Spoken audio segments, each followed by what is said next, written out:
What's up, you filthy flapjacks? My name is Wes, and you're listening to the Ear Coffee Podcast.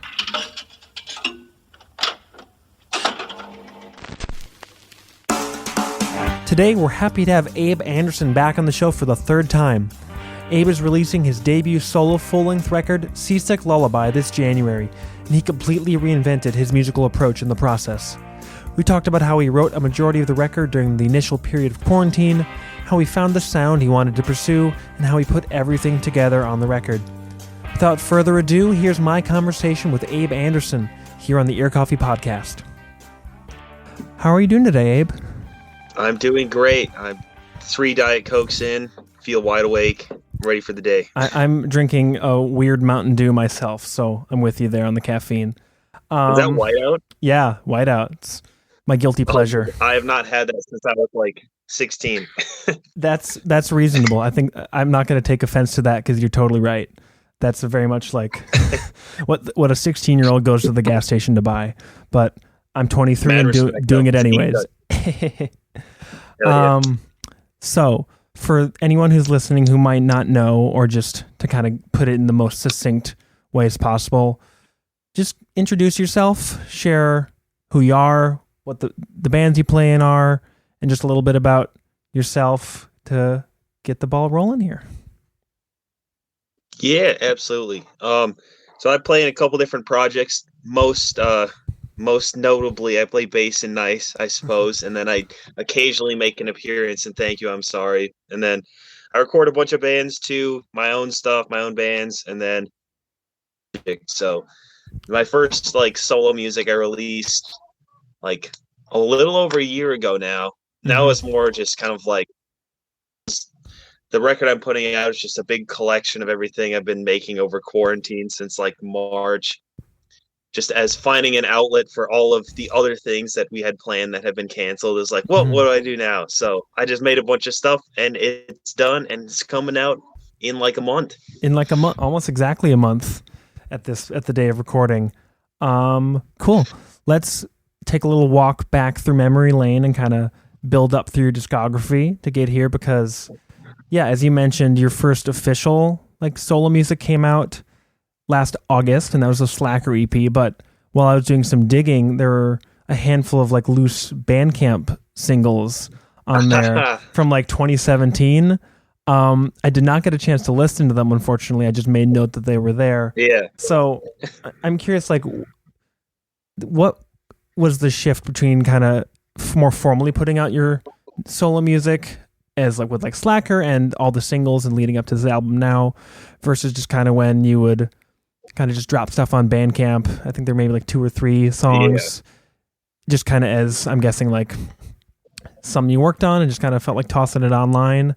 Right. Just talk a little bit about, we don't have to get into the nitty gritty of those songs themselves, but kind of what was the difference between that pre-Slacker era of the Abe Anderson discography and when you release Slacker, and kind of how it's been going since then? Yeah, honestly, those first songs was just I had no idea what I was doing at all.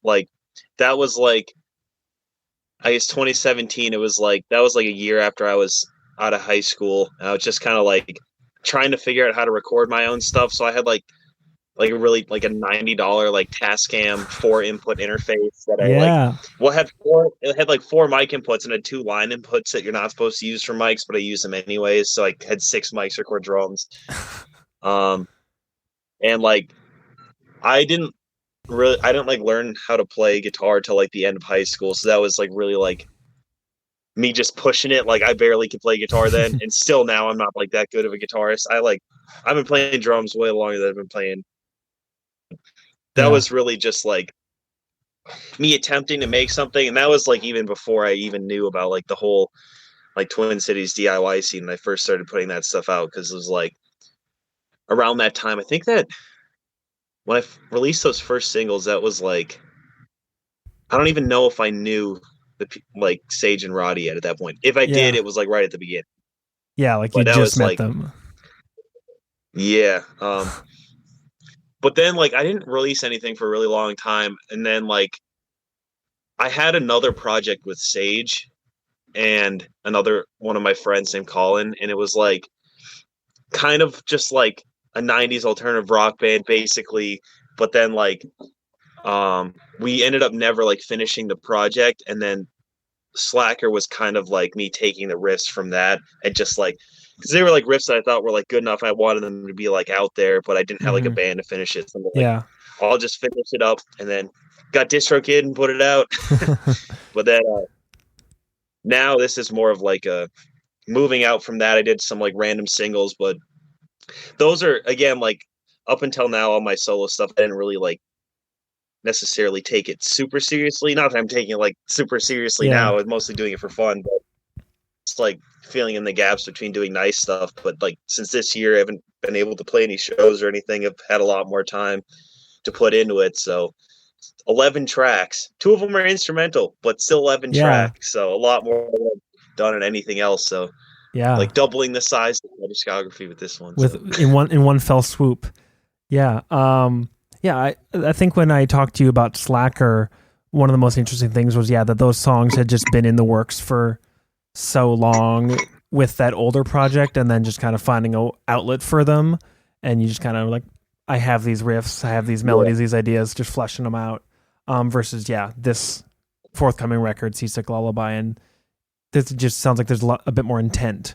Not that like you said, not that everything else yeah, before wasn't like unintentional, but this is just like a bit more of a statement, I guess, in a way. yeah. Yeah. It was recorded before March, so it was all in like 5 months. Yeah. Yeah. With those, I think there's just the three singles: Routini, Go Home, and Clorox Wipes. I don't think I'm missing any. Just like that kind of streak of singles over the course of 2019 and early 2020.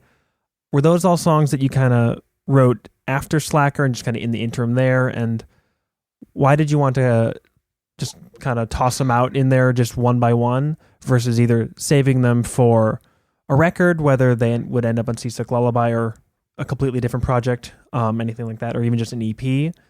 I'm just curious why like just keeping them out one by one versus kind of saving them up for like a collective or like a slightly more rounded release, I suppose. Yeah. I mean, the whole time between like after releasing that EP and then up until now, I was so busy with like I just finished college, and then I started a new job, and then like between working the job and touring, like I had like so little time to do anything, and I think it was just like each of those singles was just like me scratching a musical itch that I didn't get in any of the other like 10 projects I was working on at the time. Like I think where last year I recorded like span of 2 months, I think I did 2 EPs and 3 full-length albums, like projects I was in and projects I recorded. So that was Yeah. a very busy time, and it was like I didn't have like the attention span to make a whole project then. It was like that was just for fun. I was like I wanted to make an acoustic song, so I made Routini. It was like and that one was like super simple. I remember I sat down and I wrote it in like a half an hour, and I just recorded it with one mic, and then that was it. I recorded like a little guitar solo over it. But Yeah. then Go Home was basically I got some new plugins that were fun, so I'm like, I'm gonna just mess around with all my new gear. And then Clorox Wipes was part of like a quarantine compilation because that was like right at the beginning of Yeah. COVID. That was the one that the And Thank I You was I'm like, Sorry song was on too, right? Yeah. yep. But yeah, like try a different direction in that one, like a hard like post rock vibe. But this is definitely a bit more chill than Clorox Wipes was. But not to say there aren't bangers on this, Oh, but no. it is more chill. We'll get into there, but yes, can confirm there are bangers. So just kind of getting actually into Seasick Lullaby, Love You More was the lead single, and now having heard the full record a handful of times, it seems kind of not like an interesting choice for a lead single because it's probably one of the most chill songs on the record, and it's also the shortest non-interlude song. And I thought that was just kind of an interesting pick for the lead single, especially compared to Pushing Me Under, the single that you announced just today. That one just screams like I'm a single. It's super catchy, makes a lot of sense. But Love You More was a bit more. I don't want to say like a left turn because it still like works as a single, obviously. But it was just an interesting choice. So I'm wondering how did you kind of pick which songs you wanted to precede the album with, and why was Love You More kind of what you wanted people's first impressions of the new record to be? Right. I think honestly that was just like one of the first songs I made on that album before I even knew I was making an album. And it like has a little bit like if you compare it to like my older stuff, it's still just guitar based and there's like no synths or like electronic instruments or anything. It's pretty stripped down. And it was also just like one of my favorite songs off of it. And it's like, I don't know. I didn't know which other one I would release as a single first, and it was like I had done that one first, and I thought it kind of like tied my previous work into the new stuff a little Yeah. bit better than maybe Yeah. like going to one of the ones that's literally all just synthesizers I never had in any of my previous stuff. Like, Yeah. what is this? Yeah, but now that actually makes a lot of sense, and now I think people will be more prepped for Pushing Me Under and the rest of the record. Yeah, so I think my first impressions were just listening to the processional was like, you got to get the trumpets in there. I thought that was. Did you come up with that kind of later on? Like you knew you wanted to do an intro track that, in some regard, and then it turned into like this very choral trumpet led. If not, I think it might even be entirely trumpet at first. Song to lead into the title track, or was that something you kind of were creating and figuring out as you were just writing the song Seasick Lullaby?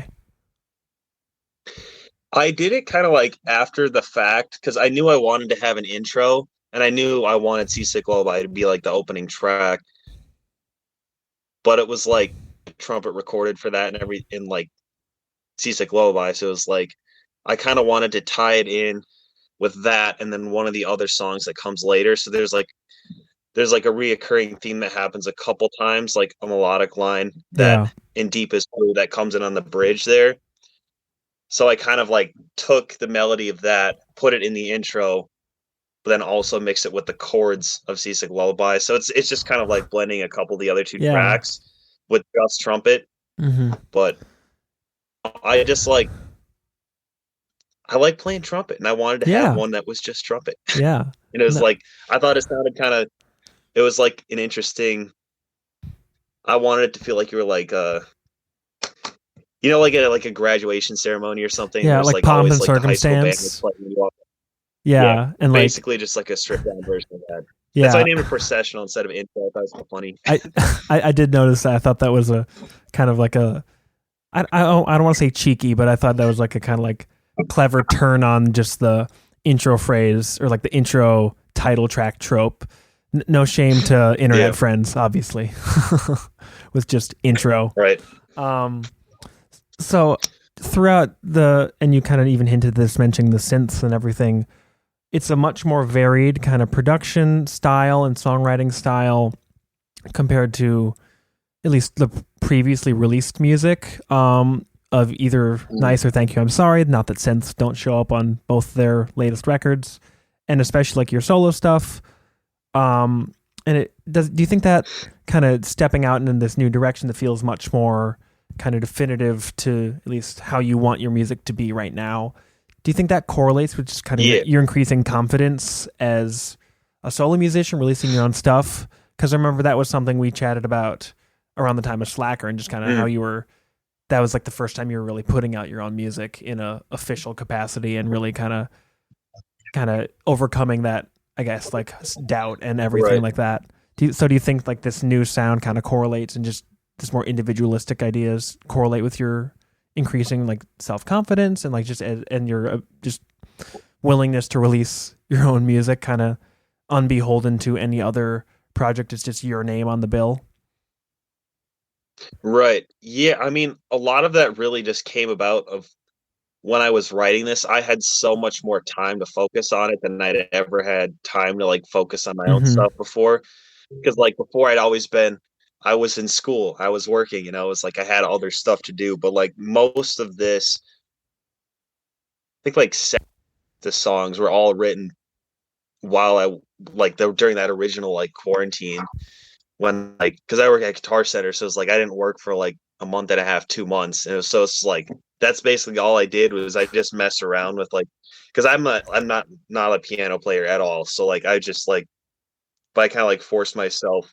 I bought a synthesizer. I'm like, all right, I'm gonna like make songs on this and not a guitar because I know it's gonna end up way different. Mm-hmm. But absolutely suck at piano. But I'm like, I'm gonna force myself to write on that because I know it's gonna give me different ideas. And then it was just like I got to like really like dive in a lot more. And I did, and I wanted it to be a pretty varied record. I didn't want it to be like I feel like it's still pretty tied together and like overall it's Mm-hmm. pretty ambient and it's pretty chill, but it's like every track I wanted the instrumentation to be different on. So like Yeah. every track kind of introduces something new, whether it's like the acoustic guitar, there's trumpet or like different pedals, different guitars, Mm-hmm. synthesizers, weird synth patches and stuff, electronic drums, acoustic Yeah. drums. But I just kind of wanted to like fit a whole bunch of different instrumentations to help it feel like it was like evolving through the whole thing Ooh. Yeah. because I have it kind of split up in like two halves, or like the first half of the album is way more synth based, and then it kind of goes more in like a guitar, like harder rock driven directed in Yeah. like the second half. But Yeah. um, yeah, I Huh. don't know. It really was just a product of me actually having time to kind of figure out what I wanted to do, and definitely like going forward from this, like it really helped me like solidify like and going after this album, like I know exactly what I want to do after this album, and I Mm-hmm. already have like stuff figured out for then. But it's like Ooh. it's a learning experience for me, Yeah. and just good to have that time to really just like sit down and work on it Mm-hmm. without any distractions because Yeah. I couldn't do anything else. Yeah. You got 2 months to just focus on recording your own stuff because nobody else can come over and you can't go anywhere else. Um, Yeah. I'm. I feel like this is a pretty simple answer given that you've already said that virtually, like, or I'd say most of this album was recorded during those first 2 months. Is everything self-recorded and self-performed as it kind of has been with all your Yeah. prior stuff? Okay, cool. Just wanted Yeah. to clarify In the that. garage. In the garage, not the venue, literally your garage. Um, Yes. what were your inspirations, kind of songwriting wise and like instrumentation wise, and also production wise, as you were figuring out the direction you wanted to go as you were writing these songs during those first couple of months of quarantine? What were you either listening to or kind of thinking about as you were putting the pieces of these songs together, trying out different pedals and synth patches and everything like that? Yeah. I mean, like at the time, and like still now, I was listening to a lot of like 80s music from many different genres, but all from like, the 80s. And it was like, Yeah. because there's definitely some like synth pop stuff in there, but also just like new wave music, like The Mm-hmm. Cure and stuff. I like The Cure is I've seen them like live 3 times. They're one of my favorite Yo. bands. It was like a lot of like the guitar stuff was like, especially on like Love You More and stuff, just like that really jangly lead guitar Mm-hmm. was kind of like something I wanted to have that I didn't really have in my previous stuff. And it was really like moving away from the whole like pop punk direction and Mm-hmm. like emo direction. And there's definitely still like a little bit of that in there, but it's like Yeah. kind of trying to branch out from that. Yeah. Like you can't completely But then erase the pop I listen punk to a lot of roots. weird. Yeah, yeah. It's Oh always going no, to be there. Blink-182 is the only band I listened to for like 3 years, so I'll never get. Unfortunately, I can't get rid of that. But yeah, I don't know. I listen to a lot of weird stuff and just a lot of weird, obscure bands too in quarantine. I was just trying to get like new ideas and stuff. But it was really mostly like those 80s bands, and then like I also had never really like written a ballad before, so like I want to write like fives. Like half the albums are power Yeah. ballads. Yeah. It's like Oasis and stuff. It's like all of those like big Yeah. bands. It's like I want some of that in there too. Which song is your Wonderwall, do you think? If you're is Love You More your On the Wonderwall? album, or Yeah, on the album. oh god, It doesn't have to be a serious probably Seasick comparison. Lullaby. Probably which Yeah, one? probably Seasick Lullaby though. Yeah. That one just that's like the most Oasis song on there And at least it didn't by do like far. the Champagne Supernova thing where it's like 9 minutes long for no reason. Um, Oh yeah, I mean, it's still a great song, which is like, why is this that long? Yeah, but the new wave synth rock kind of connection makes a lot of sense, especially with these two lead singles. And On and Always kind of felt like one of the most like synthy tracks and like synth driven tracks, especially compared to like the pop punk roots that you're talking about. Another song that's kind of, this is from the second half when things are a bit more guitar driven. 4 Years kind of feels like a spiritual sequel to Summer 17, just with like the acoustic guitar, not even just like considering like the fact that there's like a reference to time in the title. That's almost like a little too easy, but like kind of the nostalgic vibe to it and the acoustic guitar. Is that something that you were even aware of, or is that just me making random connections as a listener? No, you're right. That was definitely like a more that's kind of like what I wanted to do when I made that first track. And it's like I'm proud of that other track, Summer 17, but it was like I wanted the whole song to have that like full arrangement Mm-hmm. because like the end of Summer 17 I was super proud of, but like Yeah. I just wanted to spend more time and kind of make the whole thing fleshed out like that. So I just did a lot of layering. Like there's like the main guitar riff, there's like a 12-string guitar, there's a 6-string Ooh. acoustic, and then there's like I did like a lot of volume swells like on the electric, and then I did some like weird like big crushed reverbs and swells and Mm-hmm. stuff going up in and out. But I kind of wanted it to have like that same feel though, like the just Yeah. like the train beat thing. Yeah. And it's got But like the yeah, like I the don't know. It time was signature definitely like shifts too. And like when you switch yeah, the kind of like the chorus riff, like the da da na na na, like that one kind of. yeah. Yeah. But that one's definitely like also probably the most like emo track out of all of them. Mm. Remember, I wrote that one when I was because I've also been working with Colleen from Thank You there. So when we were like writing together, said I think I'd come up with at one point. Mm-hmm. I was like, oh, and we never used it. I'm like, this could be sick. Just like that chorus riff, and then I kind of Yeah. like mix it in with the other part. The other stuff. Yeah. Um, One lyric that kind of, this is like the one lyric that really like stood out to me kind of as is kind of, I don't want to be like say it's like a definitive thing for the album, but it just, this lyric kind of caught my ear, and it's from Ricky, which is again towards the end of the record. I think it's the second last track. um the line Yeah, I is, think it's second or third yeah, last. Yeah, stepping up from the sideline, I will do what I want to. And that just kind of felt like it encapsulated the kind of the mindset, even just now talking to you about it, like that you were going into this record with, where you had that extra time and you were able to actually spend the time to make what you want to. Was that kind of what was going through your mind when you were writing that line or even that song? Or is it completely completely unrelated? I mean, like a little bit. Yeah, I think a lot of that was just like I've gotten to a point where I've stopped. I don't know. I'm trying not to be like of myself anymore, and like at this point, I just don't care. I'm just like doing it because I like to do it. Yeah. It's like a lot of that was just kind of like because I mean, making this record was really fun, but at the same time, it's like also it's like for being like a first album, it's like I'm super self-critical like all the time. So it's just like letting go of that. And it's like Hmm. now I don't care. It's like I can listen to it and I think I'm like, yeah, this rocks. And it's This like is I sick. don't Yeah. like I would do it different. I'm just like Yeah. just being confident in your own stuff for Hmm. sure.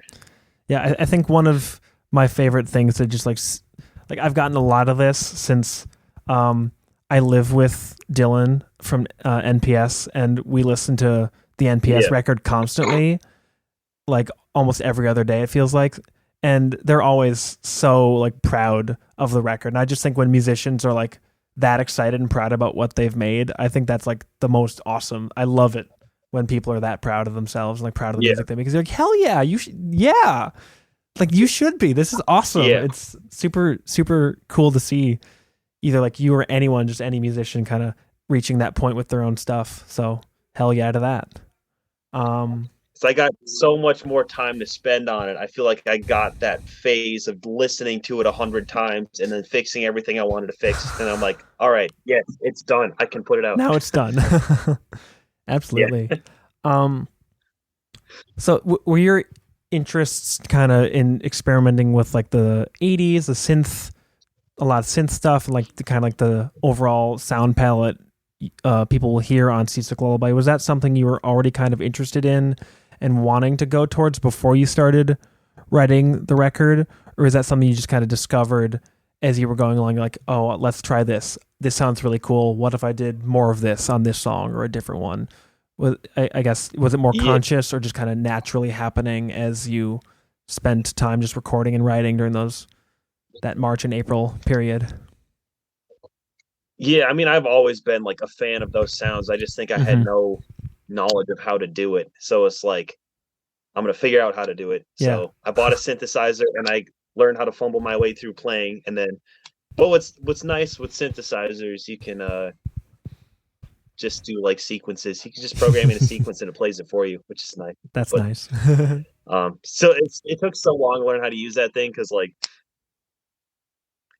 I just have like the Korg Minilog XD, just like the one that everybody has, but it's like learning how the synthesis works and how you can like because originally when I started, I just would take the presets and like just play through them. And it's like I'm like I should actually learn how this thing works so then I can go Yeah. through and like build the sounds from scratch to make them your own. But definitely just like a learning process. And Hmm. I would have done it before if I knew how to do it, but Or if I you just had had to figure it time. out. Yeah. Yeah. um, were all of the songs were all, I guess I'll say like nine, since there's the nine full songs, but I suppose all 11, were they all written since the start of quarantine, or were there any like just even ideas or like little tidbits that were kind of grabbed in and brought in that you'd come up with over the past couple years or in prior times? Um, yeah, I guess like could just talk a little bit about the timeline for creating this record, even beyond that first kind of burst of 2 month writing where you're messing with the synth and really kind of laying the groundwork for the Yeah. record.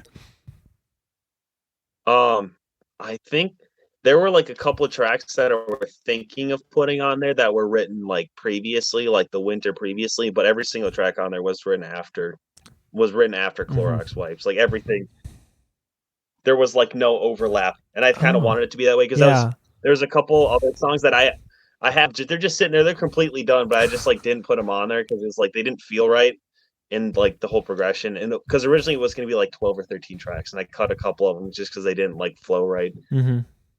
and vibe from the album. Yeah. But yeah, no, everything on there was just it was a pretty clear cut after Clorox wipes. Everything after that was for this record.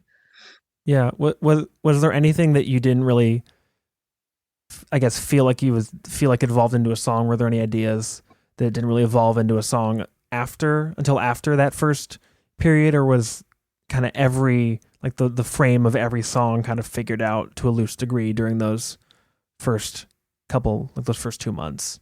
Was there like a song that you came up with later Yeah, during the summer or anything like that? yeah, there definitely was, and like the majority of the stuff was done like in those first couple months, but it was just like then after that I went back to work and everything, so it's just slower Yeah. in the progress. But there was definitely like a few songs that came later. But it was like all the shells were done, but I spent the rest of the months fleshing them out. So like not all this like it wasn't like 7 songs done, by the Yeah. end of quarantine. It was like I had 7 ideas, and then I spent like the rest of the year just kind of fleshing them out and getting everything recorded on them. Yeah. Um, with Love You More, because that was like the since it was the lead single, there was that little bit like I saw like the little blurb about how that was kind of just written as like an ode to your partner and just a really like big ballad like you mentioned before. Um, and some of the other songs across the record just kind of feel like they're kind of overcoming insecurity, just like from a lyrical angle. But what what was going through your like mind during those first couple, like when you're working on lyrics, I guess whenever that was for these songs? Because yeah, I feel like Love You More is one of the most direct ones on the record, and I think that makes sense. It's kind of an ode of a way. But for the rest of the songs that at least have lyrics, not counting the interludes, uh, where was your head at when you were writing those and turning your either like your ideas, your thoughts, your emotions into the words that you were going to be singing on these songs? Yeah. I mean, a lot of that just came from like trying to reorientate myself after like everything was nice. It felt like we were like on a super steep like upward spiral before COVID hit, and then it was just like a sharp cut off, and then it was like I didn't know what to do anymore, and we had like and with like thank you, I'm sorry too, because we Mm-hmm. had both. I was working on both records, and like I was like so confident that both of them were just gonna pop after we released them, and that was like what I'd been betting everything on, and then it was just like, well, we can't play shows anymore, and that's like our number one way of promoting ourselves, Yeah.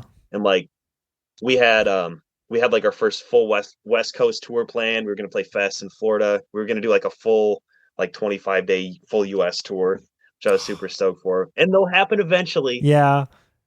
Who knows when? But um a lot of that was just like because I definitely was like feeling really good about where we were and is like and like especially looking back on like when we played the Metro with Beach Bunny, like that show was like the pinnacle of that feeling. Mm-hmm. And that was the end of February. Yeah.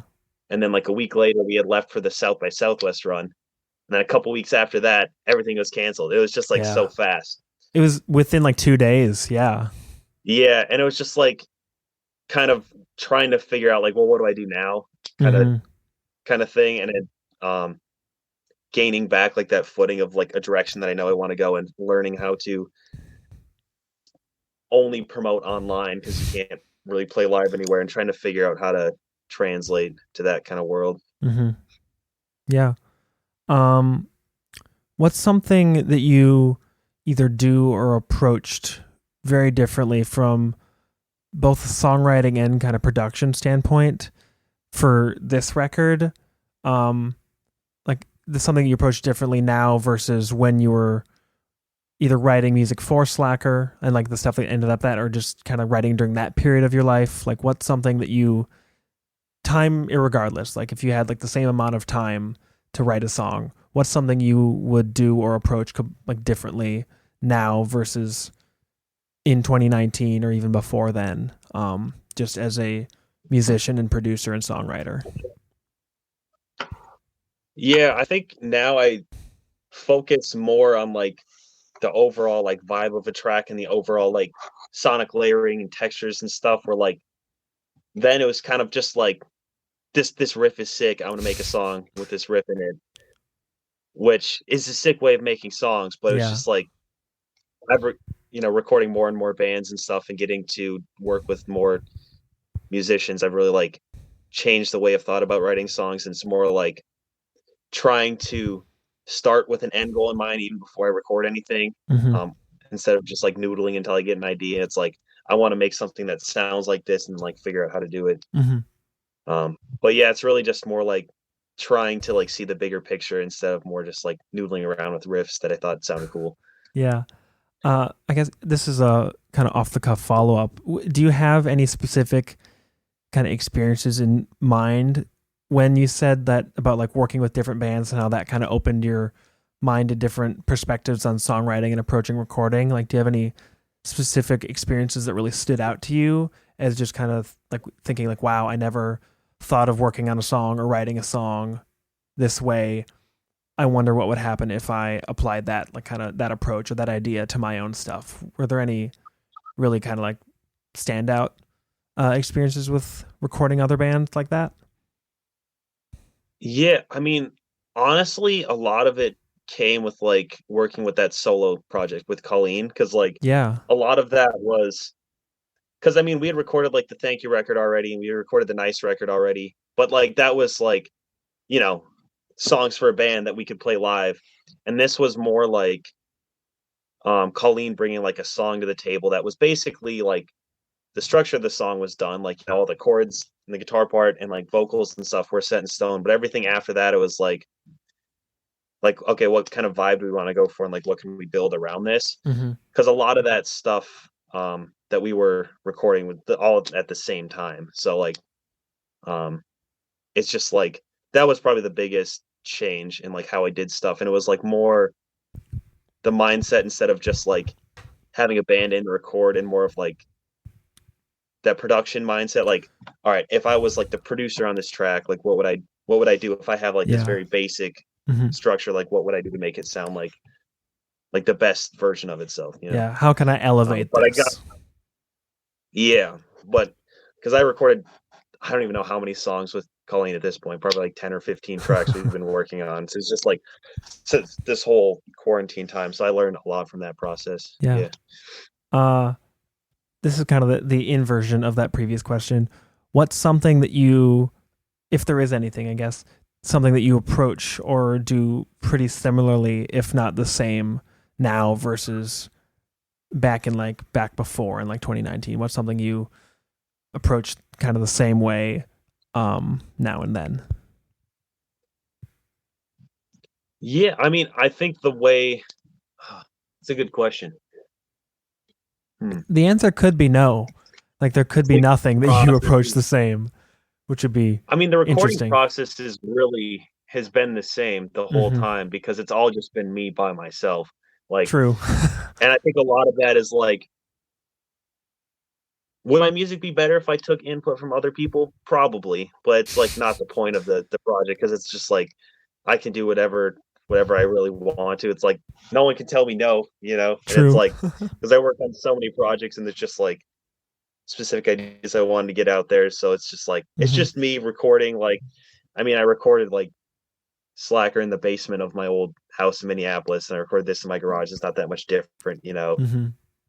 Cable with my laptop, you know, hasn't really changed. Yeah. But Yeah. What is your favorite moment on the album? This is kind of a two-parter.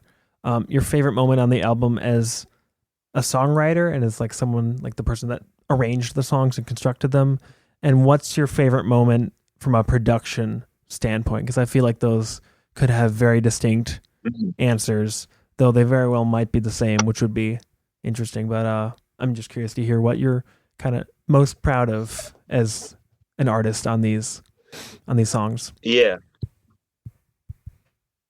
in terms of like songwriting, I'd say probably the end of Seasick Lullaby, like after the bridge where it Like like the key change. goes into the chorus, and I'm like, yeah, I'm like, what if I do a key change? Like, I'm just gonna go full out TV. I'm like, what if I just did a key change? But then like the key change, and then I like change the instrumentation again. So before it's just like synth vocals, bass, and drums, and then it like does a key change, and it comes in with like two different guitar parts, pan like hard right and left, Mm, the yeah. backing vocals that come in there. So that was like in terms of like arrangement and like songwriting, that was definitely like this pretty sick. Yeah. But then in terms of production, probably like the end of 4 years is like probably one of my proudest moments. Just like I did a lot of messing around with like drum machines and stuff and Hmm. running them backwards and through like effects. So like that whole outro of that song was just like cut and paste from other sections of the song and then like played backwards and then through different types of effects and just layered on top of each other. But Yeah. that was probably like one of my favorite moments on the record is just like the whole I mean that track in general is one of my favorites, but like that whole outro section with Hmm.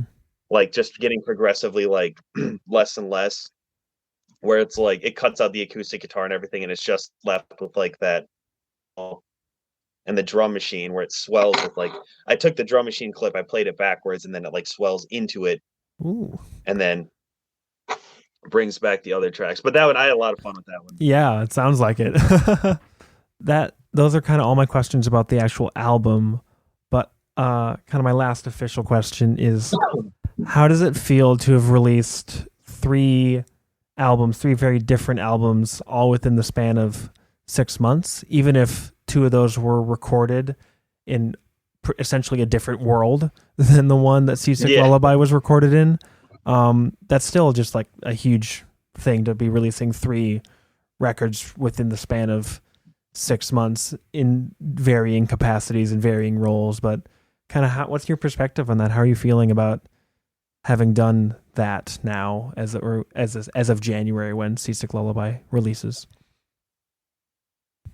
Yeah, I mean, I'm super proud of it. I didn't think I would release that many what that's like 30 songs or something At in like least, yeah. 6 months. Um I don't know. I feel like I'm like mentally just always on the grind and it was just like there's nothing else I would be doing, you know, and that's Yeah. like the only thing I really care about is just like making music. So it's like I didn't even really think about that. I'm like, yeah, we did release 3 albums this year, Yeah. or over the it'll be 2021 when this comes out, Yeah. but That within hence the half a 6 month year. thing. Because it is, yeah, it'll be They're all very early. they're all very different too. Like they're 3 Exactly. completely different albums, and I think Hmm. I don't know. I'm super proud of it, and it's like I don't know what's going to happen in 2021. I don't think I'm going to release 3 records again, but definitely have some stuff in the works already that I'm super excited about. I mean, you've already kind of hinted at you're already recording or working on new nice stuff just after this. So my last question is, since it's December and all the music critics have lists on the brain, I'm curious, what are some of your favorite 2020 releases, just across the board, regardless of genre, regardless of where the people or where the artist is from? Just what have you been returning to the most throughout this awful hell year that had a lot of bright spots too? It's been a lot. Yeah, definitely one of like my favorite releases was Greenhouse by Milo, that EP he just put out, Mm-hmm. and I don't know, that one was just like a nice breath of fresh air with everything being so dark and serious all the time. That one was just like a nice, like easy listening to. I didn't have to like contemplate my life or anything. I could just vibe, Yeah. which um, is good to have. And then there's also this band. I keep forgetting the name of the record, but the band's called Mama, and they're from LA, but they're like a Yeah. super good, like kind of like grunge indie band, but Mm-hmm. with like super cool, like 2-part like harmonies and like vocal doubling effects all the time. But that's definitely another record I've been listening to a lot. Cool. That's about it. Thank you so much for taking about 45 minutes or so to chat. Seasick Lullaby comes out on January 15th of 2021 via Brace Cove. Are there like pre-orders for like cassettes or anything, or any other stuff you want me to mention as a little promo bid? We're working on tapes. I'll say that. We're working on Okay, tapes. cool. Stay tuned for tapes then, fellow listeners. Cool. Yeah, congrats on the record. I really think it's awesome, and it's been sick to chat with you about it. Thank you. Adios. The Ear Coffee Podcast is a companion to the blog of the same name. If you like this episode, please leave us a rate and review so we can stand out among the other music podcasts. You can follow us at Twitter, Facebook, and Instagram @Ear Coffee. Thank you for listening, and we'll see you next time.